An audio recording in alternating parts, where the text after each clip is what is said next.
Good morning, everybody. Appreciate everybody taking the time briefly to join us this morning. As Jessica mentioned, I am the Housing and Individual Assistance Director for the Mississippi Emergency Management Agency, as well as State Coordinating Officer. And these both roles intertwine, and I'll explain real quickly here in a minute how that is so. But what I'm going to do now is just give you guys a brief overview of what happens in recovery, specifically after we get and have an event or a disaster, and just kind of give you the highlights. And then that should take up most of my 15 minutes, and I'll open the door and allow y'all to ask any questions you'd like. So give me just a minute. I'm going to attempt to share a screen shot. Okay. Can somebody give me a confirmation whether they see the understanding FEMA individual assistance and public assistance slide? Anyone? Yes, sir. We can see it. We can see it. Excellent. All right. So recovery is what we call the grind in this business. So you basically have two, when an event happens, you have initial response to protect life safety and sustain life safety and keep people healthy, if you will, to the best degree possible. And once the life saving is over, once the response is over, we transition into recovery. And recovery is what we like to call the marathon. It is a grind that usually never ends. So we'll talk FEMA specific here. When we have an event, we'll just use a tornado, a widespread tornado event, or even a hurricane that causes significant damage within the specific county or multiple counties within the state of Mississippi. We will request from FEMA a declaration to provide individual and public assistance, depending on certain thresholds. So the quickest way, and I know the wording, I wish FEMA would consider changing the wording on public assistance specifically, because it opens the door for tons of confusion, specifically with the individuals that need to be helped after a disaster. Well, they see public assistance and assume that that means for everybody when it doesn't. So until they get that change, we just kind of roll with it, and we have to do a really good job of uh, messaging to make sure that the public understands what types of assistance are available. So there's two big check box check marks that we're looking for. Public assistance is something that the public owns, infrastructure, and your any government building, library, city parks, anything that is owned by a government entity or certain nonprofits, and your electric power associations are all going to qualify under public assistance. Public assistance has a very black and white, very clear threshold. For the state of Mississippi, that dollar amount is $4.5 million. So if we have $4.5 million are estimated behind an event, then we feel confident that we're going to get a public assistance declaration from FEMA. On the flip side of that is your individual assistance, and that's what I've got here that showing you. And I'll scroll to the other piece and let you see public assistance. But FEMA individual assistance helps the people, specifically those who are underinsured or uninsured behind an event, specifically with home damage. And they also offer other uh, forms of aid, such as other needs assessment, crisis counseling, things like that. But the biggest piece of individual assistance is going to be repair to actual individual homes. That's where we see the most of our assistance going towards. And again, if you're insured, you're probably not going to be eligible for any sort of individual assistance. Individual assistance is really good. It helps us in times of need. But the downside of individual assistance is that it is capped as far as amount. There's a couple downsides. One, there is no black and white clear threshold on whether you get individual assistance or not. Where the public assistance, we reach the dollar amount, we're going to get that assistance. In individual assistance, it's a lot grayer. Unfortunately, there is no subjective language anywhere that can show us, what's going to determine an IA declaration or not. Typically, if we get 50 or more destroyed or major damage homes within a designated county, then we can assume that we will probably get individual assistance. Other factors that drive an individual assistance declaration are uh, the media coverage. If it's a hot media item, especially if it makes national news for a day or two, then you're more likely to grab an individual assistance declaration out of that because unfortunately there is a political piece to it. But all that being said, once we get an individual assistance declaration, it opened up a portal to allow for assistance to rebuild homes or at least try to get the home back to pre-storm condition. The downside of individual assistance after we get a declaration is that the amount of assistance is capped out. What I mean by that is if I have a home that was damaged or destroyed in a hurricane, then and I don't have any insurance on it, then I would become eligible for individual assistance. At that point, the cap, the you know the most that I'm allowed to get from anyone, if any one applicant is going to be $36,500. The average payout from FEMA to individuals is just over $4,000.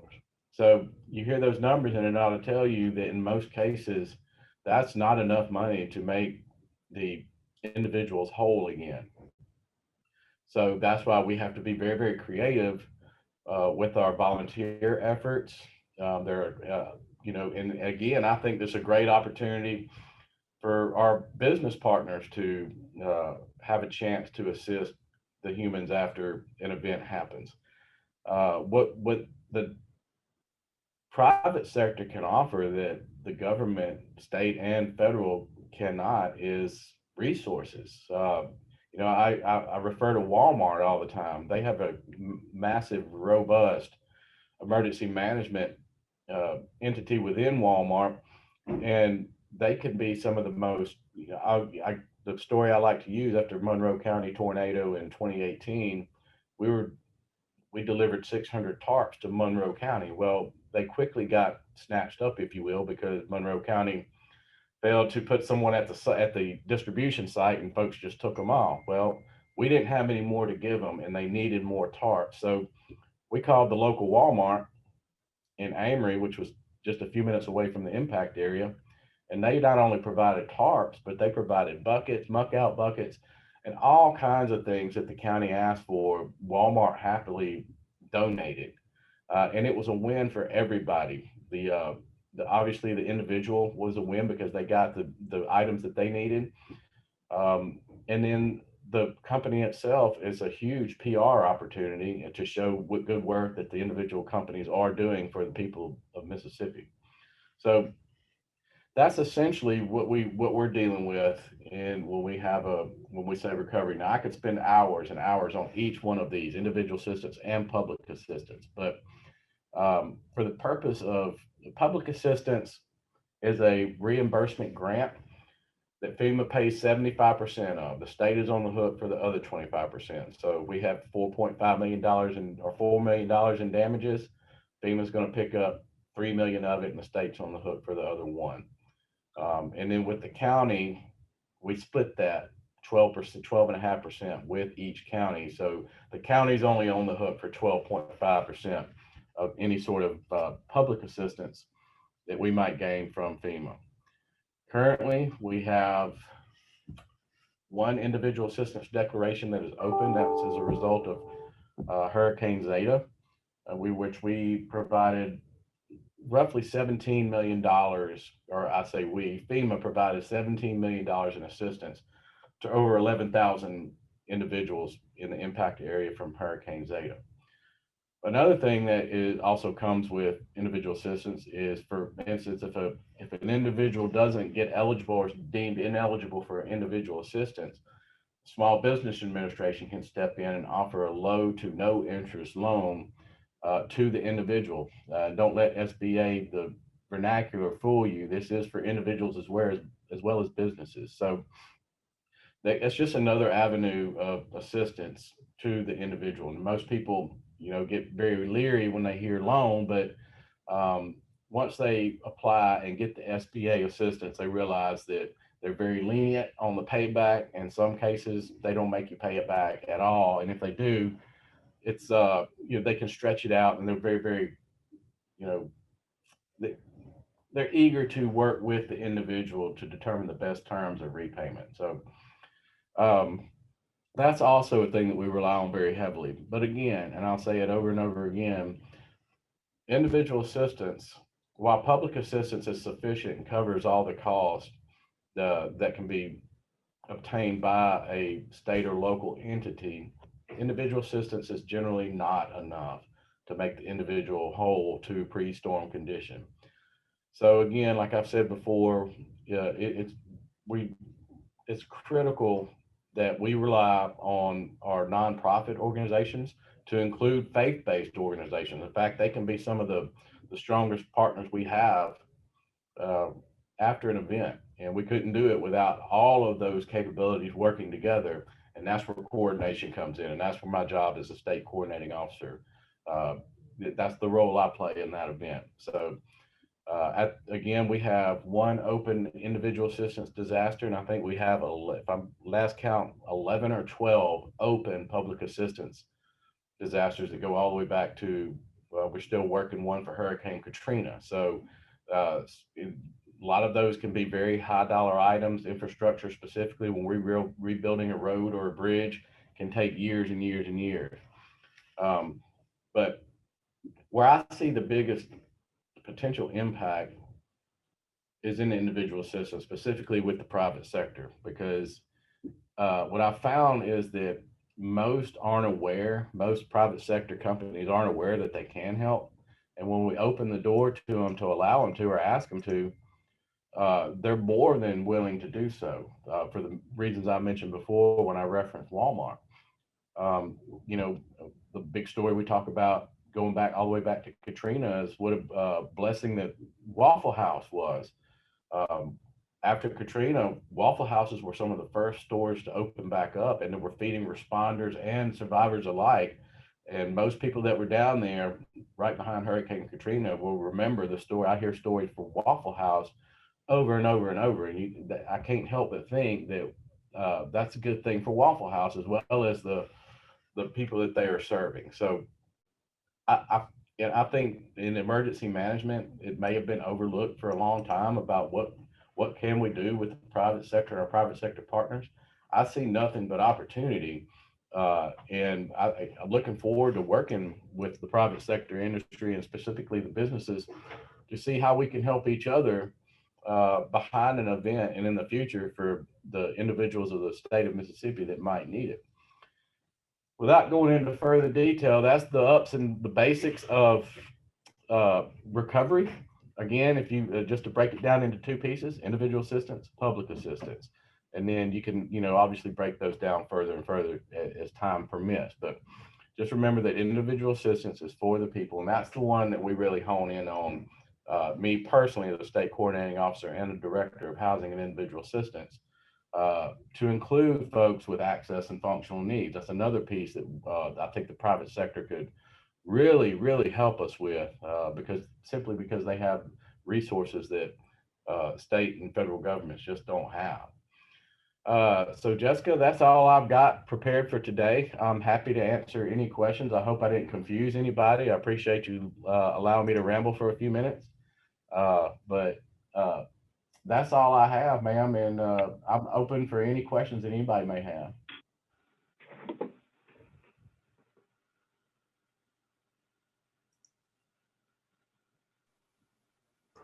Mr. Todd, this is Heather with Smith County. Yes, ma'am. Can I give you a call after this meeting? I've got a couple of questions. I have tried to reach out to our local Walmarts here Hmm. to try to get them on board with us and our dollar stores and Family Dollar. And I don't know if I just don't have the right contact information for those entities or Well, what. between myself and Jessica, I believe we can find somebody. Okay, because we have sent emails and called multiple times, and we have not yet got any response. I believe we could probably take a level up and maybe can get you some traction on that. Okay, I would appreciate that so much. Absolutely. Jessica has messaged me long-term recovery center. So let me just spend 1 or 2 minutes on that. So, uh, long-term recovery committees is what she's referring to there. After an event, we actually have a grant within the state of Mississippi where we can provide up to $200,000 for materials, building materials to help renovate homes behind a disaster. But in order to do that, we have to funnel that money through a 501c3 nonprofit organization. And the casework is done by a local long-term recovery committee. And these folks are usually made up of deacons in churches, some of the business leaders, just good folks that really want to help people.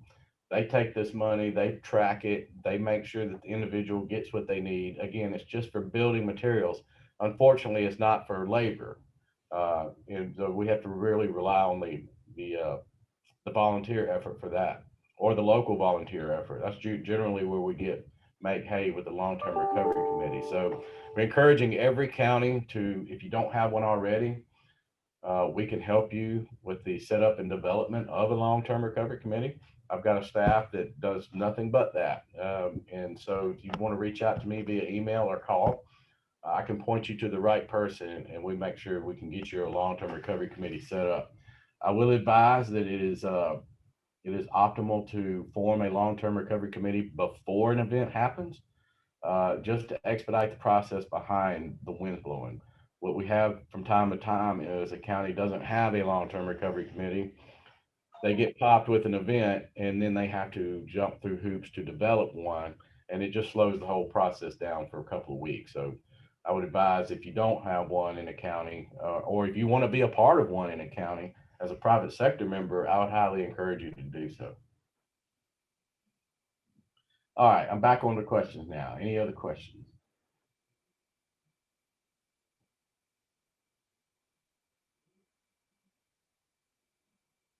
Well, I must be good. I must be good. I appreciate everybody. Jessica, that's all I have. I don't know what the rest of your agenda says, but I'm gonna turn it back over to you, ma'am. All right.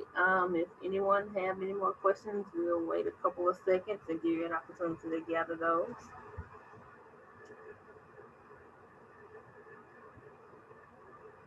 And y'all feel free to reach out to me again via email if you have questions behind the scenes or you don't think of it at the moment.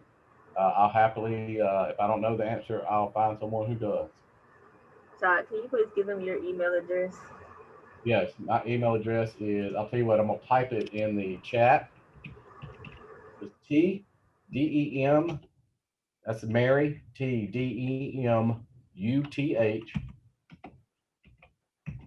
at MEMA, MEMA .ms.gov, GOV. And if you'll take a look, well, hang on, I'm gonna send this to the whole group. Stand by just a second.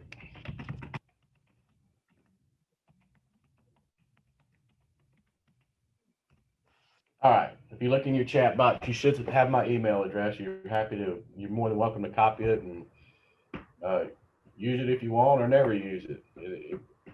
Either way, I'm gonna be here looking at it. Hey Todd, if you have someone in the community that would like to donate during a disaster, who would they contact? Would they directly contact you or the county? Well, the county is where we're going to point them first because nobody's obviously going to know the county as well as the county MA director. What typically happens is the county will reach out to me and we'll point them, to the right area. There's the traditional ones, the United Way, the American Red Cross, the Salvation Army. But if you really want to make sure that your money stays local, your long-term recovery committee is the best avenue to perform that role. So county first, and then the county will more than likely reach out to me, and we will either set up a long-term recovery committee or we'll turn the one that they currently have on, and they will handle donations. Long-term recovery committee should have someone within it that can handle donations management to track donations. All right. Are there any more questions? If not, thank you all for attending today's event. Today is the final event, and look forward to working with you all in the future. We will have another series coming up next month. I will email that information to you all when it becomes available. Have a great day, everyone. Thank you, Todd. Thank you all.